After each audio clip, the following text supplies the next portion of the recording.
Ibu bapak sekalian yang dimuliakan Allah, kalimat takwa itu sangat amat sering kita dengarkan.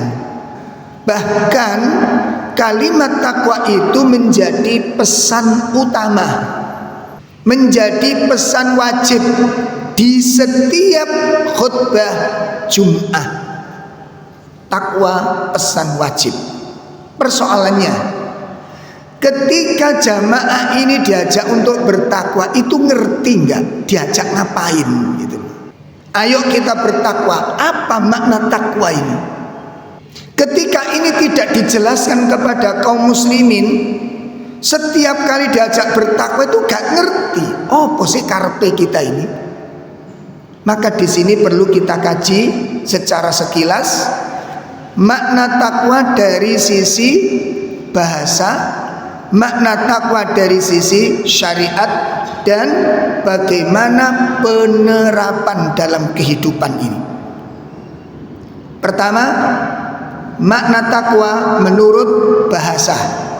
Takwa diambil dari kata dasar waqo. Apa? Waqo. Jadi kalau tulisannya itu waqoya, waqoya, waqo. Makna waqo itu artinya waspada, menjaga, maaf. Jadi waqo maknanya apa? Menjaga.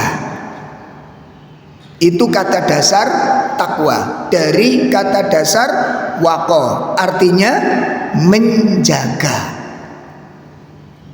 Kemudian yang kedua diambil dari kata dasar al-wiqayah. Al-wiqayah.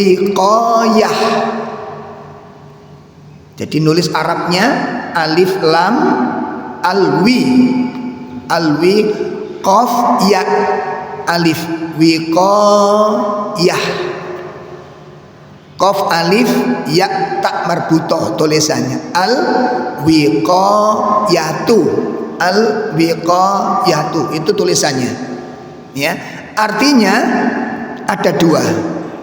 Al-wiqayah itu punya makna dua. Yang pertama bermakna al-hadru, hati-hati. Napa artinya? Hati-hati. Yang kedua bermakna al-ikhtiyat, waspada. Jadi kata dasar takwa itu memiliki tiga makna menurut bahasa. Menjaga, terus hati-hati, terus pun.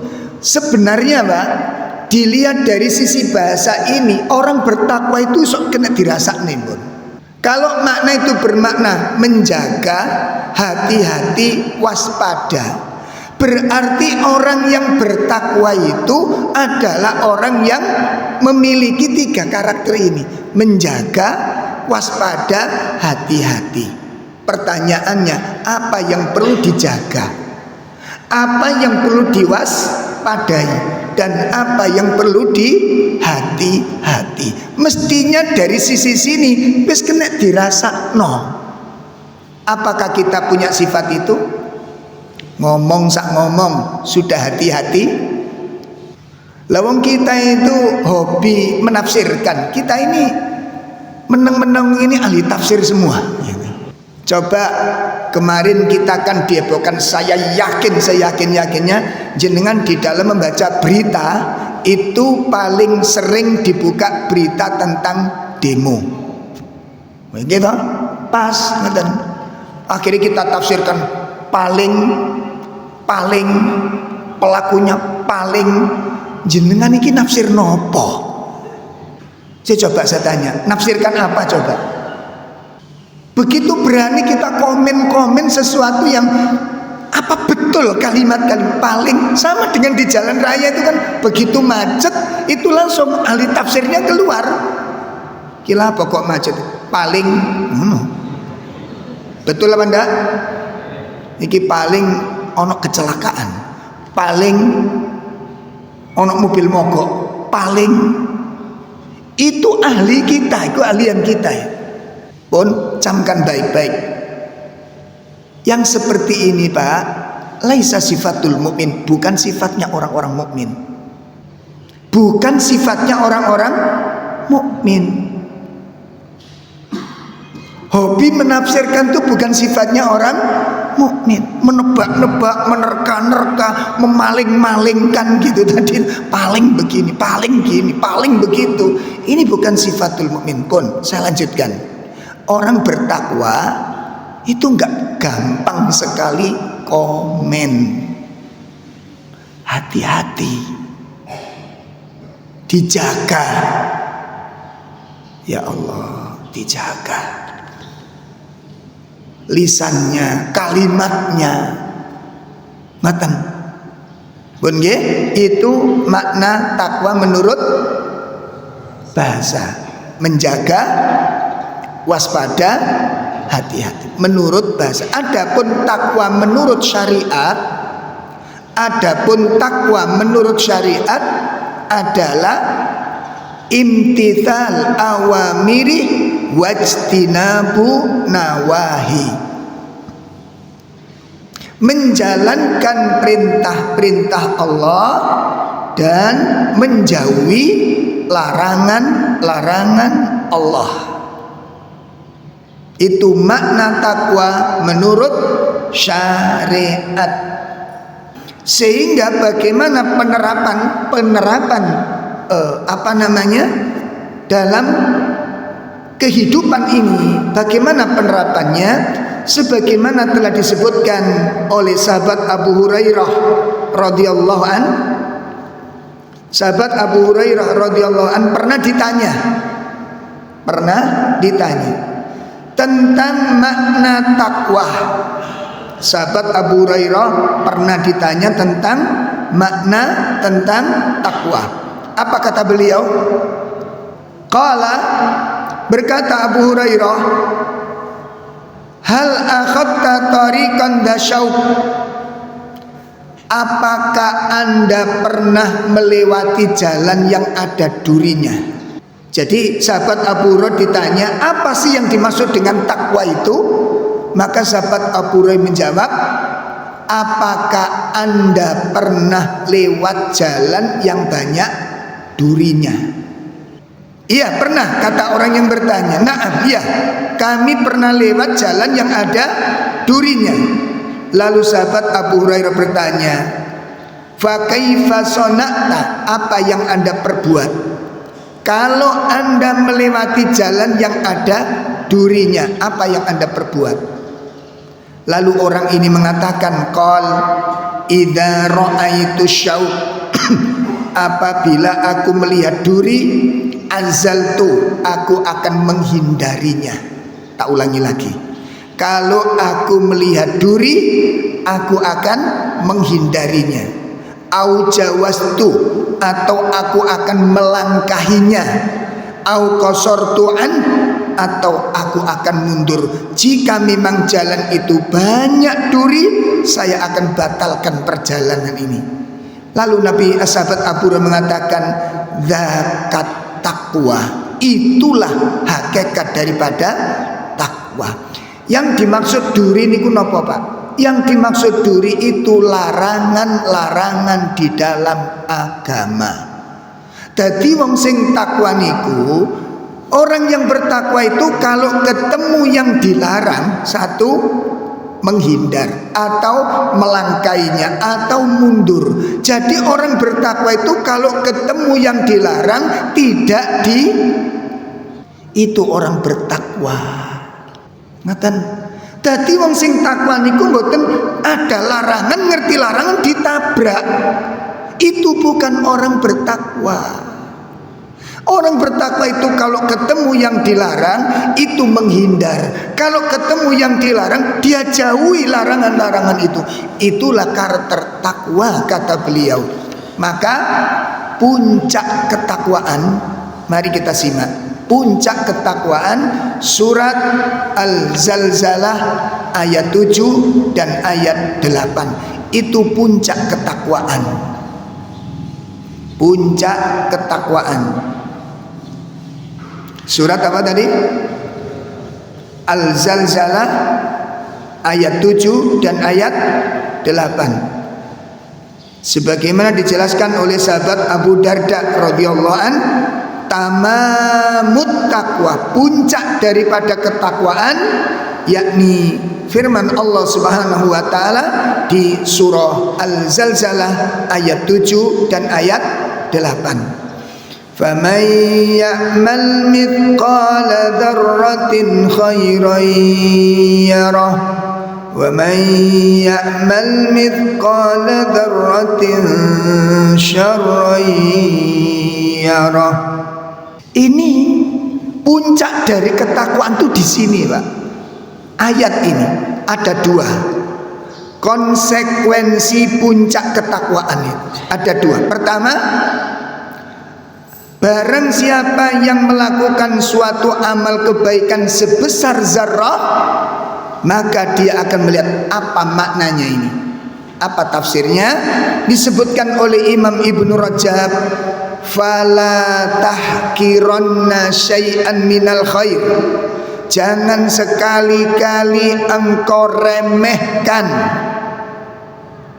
wala tahkiranna syai'an minal khair, jangan sekali-kali engkau remehkan sekecil apapun kebaikan untuk kamu kerjakan. Saya ulangi, itu tafsirnya. Jangan sekali-kali engkau remehkan sekecil apapun kebaikan untuk kamu kerjakan. Jadi orang yang bertakwa itu orang yang tidak meremehkan sekecil apapun dari kebaikan untuk dia kerjakan. Yang kedua, wala tahkiranna syai'an minasyarri antat taqiyah, jangan sekali-kali engkau remehkan sekecil apapun keburukan untuk kamu jauhi. Tak ulangi. Pernah dengar kalimat ini enggak? Pernah dengar mboten? Walah wong ngono tok mosok gak oleh. Pernah dengar kalimat ini enggak? Atau jangan-jangan sering mengatakan begitu? Perhatikan. Perhatikan. Mosok ngene tok gak oleh. Mosok ngono gak oleh. Mosok ngono gak oleh. Kalimat ini sering kita ucapkan. Demi Allah sering kita kan. Cuma kula mbek sampeyan iki mboten sadar. Kalimat ini kalimat kecerobohan. Satu, barangkali kita pernah mengutarakan kalimat ini. Ini kalimat apa? Kalimat apa? Kecerobohan. Yang kedua, kalimat ini bentuk kejahilan. Nauzubillah minasyaitonir rajim. Kebodohan. Kalimat ini bentuk dari kejahilan. Yang ketiga, kalimat ini kalau sering diucapkan orang berarti apa? Orang tersebut jarang berpikir serius. Tak ulangi lagi. Saya ulangi lagi. Barangkali ada di antara kita kok hobi mengatakan mosok ngene tok gak oleh. Ngono iku nek disambut berikutnya, agama iku cuk kenceng-kenceng nemen. Yo titik-titik rada bengkok ngono. Nah terus piye makna ini? Pun perhatikan Pak. Kalimat ini kayak kalimat yang biasa, Pak. Kalimat ini menunjukkan sedikitnya kita berpikir. Sedikitnya berpikir. Ngapunten Pak, ngapunten. Zarrah. Apa makna zarrah? Di dalam kamus-kamus bahasa Arab nanti bisa dilihat apa makna zarrah. Di antaranya ulama menafsirkan yang dikatakan zarrah itu ada yang mengartikan biji sawi. Tahu biji sawi? Pripun? Kecil banget. Sudah termasuk perkara remeh lah ini. Kecil banget, nggak akan keurus gitu loh. Sangat kecil. Ada yang mengartikan seperti kepala semut merah yang paling kecil. kepala semut nira yang paling kecil, itu dzarrah. Ada pula yang dikatakan zarrah itu kalau kita punya rumah edisi lama, tembok dari dindingnya dari bambu. Pernah ngelihat rumah dinding dari bambu itu kalau pagi sorot matahari itu pripun? Masuk ke pripun? Celah-celah itu dari atas, wah kelihatan. Yang terlihat apa di sana? Begitu kelihatan sorot matahari, yang terlihat apa di sana? Debu yang terbang. Itu namanya zarrah, Pak. Itu namanya zarrah. Pun saya nanya ke jenengan, barangkali ada ibu-ibu, bapak-bapak yang tahan pukul, tahan sakit, ya, ada nggak di antara panjenengan? Makanya kenapa kita katakan ini bentuk kejahilan dan sedikitnya orang mikir. Orang kalau berkata mesok ngono tok gak oleh, ngene tok dilarang. Kalimat ini menunjukkan kita jarang mikir. Kalau panjenengan dengan saya mikir, saya tanyakan jenengan.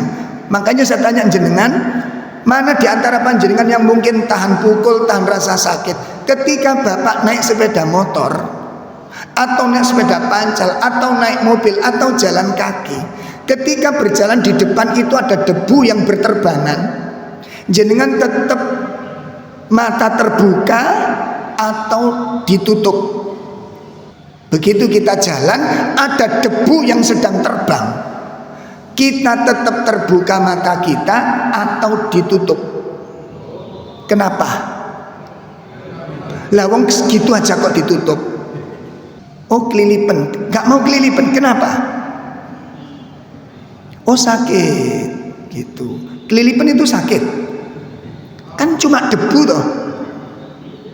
Dikucek selesai atau dicuci muka selesai, kenapa Anda takut dengan debu?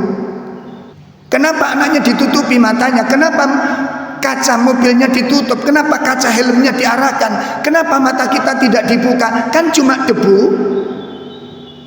Sakitnya kan gak seberapa. Tapi kenapa kita menghindar? Itu tafsir dari surat Al-Zalzalah. Masya Allah. Itu tafsir Al-Zalzalah. Dan nanti lahirnya sosok-sosok manusia seperti Abu Bakar radhiyallahu an. Lahirnya manusia seperti ini nanti, Pak. Orang yang sangat hati-hati, orang yang sangat waspada, walaupun hanya sebesar. Prakteknya bagaimana ini ayat ini? Ayat ini prakteknya pripun? Al-Zalzalah ayat 7 dengan ayat 8. Ini prakteknya gimana? Itu hasilnya. Jangan sepelekan sekecil apapun kebaikan untuk diamalkan. Jangan remehkan sekecil apapun keburukan untuk dijauhi. Kenapa? Masing-masing perkara antara kebaikan dengan keburukan itu sudah disiapkan oleh Allah balasannya.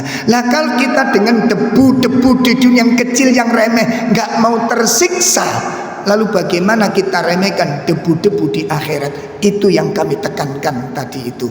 Itu makna takwa yang sebenar-benarnya. Itu tafsir yang pertama.